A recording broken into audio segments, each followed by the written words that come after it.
Hey, so just a quick video update. I just got my motor mounts off. This is the driver's side one.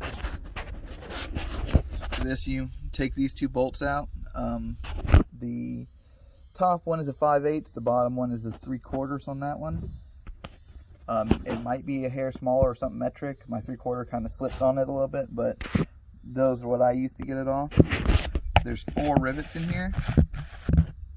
I found the best to get at it from this side. Grinder. See that?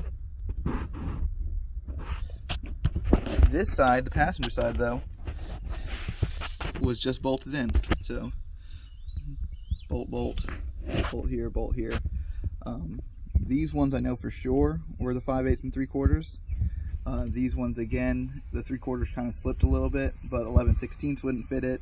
So it might be something metric or funky, or it could just be because I had paint on my bolts. So, but that's it for this update. You can see all my brake lines. We'll see how this does. I've heard bad things about doing this, but I figured I'd do it all at once and try to get away with it. We'll see what it ends up being, having this stainless steel hose as my main line from the front to the back.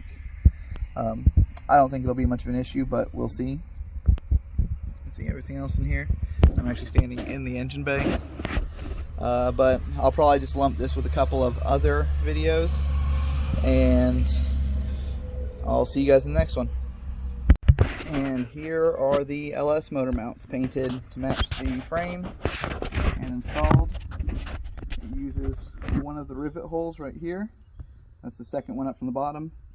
The very top rivet hole. I don't know if you can see that very well. And then these 2 holes on the top of the cross member on the driver's side. On the passenger side, it uses all the original bolt holes.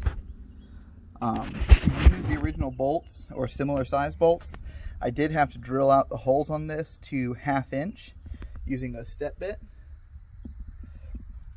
But it wasn't that hard.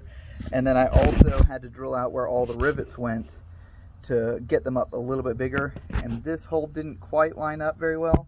I don't know why, whether it was some rust or something built up in here, but I ended up, once I got all this clamped down, just slotting this hole a little bit to allow the bolt to pass through. Similar to these right here are slotted a little bit. But I'll gonna get the bushings knocked in there soon, and then just waiting on the engine. Should fit right in there. And here it is from the front of the truck. You can see it's much narrower than it was from the factory. The factory mounts sat flush with this pretty much and had studs coming through them.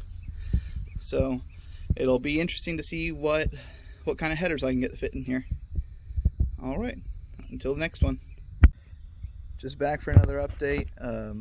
Went ahead and got the new fuse box mounted on this aluminum plate, and got some angle brackets from Lowe's. Used my riv nuts. Used our new riv nut tool. Put some rivet nuts in there, and got it mounted right next to the battery. Like I said, this will go to the fans. This will go to the LS harness. This will go to the LS harness as well, and then this one will go to the interior to relay information to the LS harness. Then this is the AC power wire. Alright, till next time.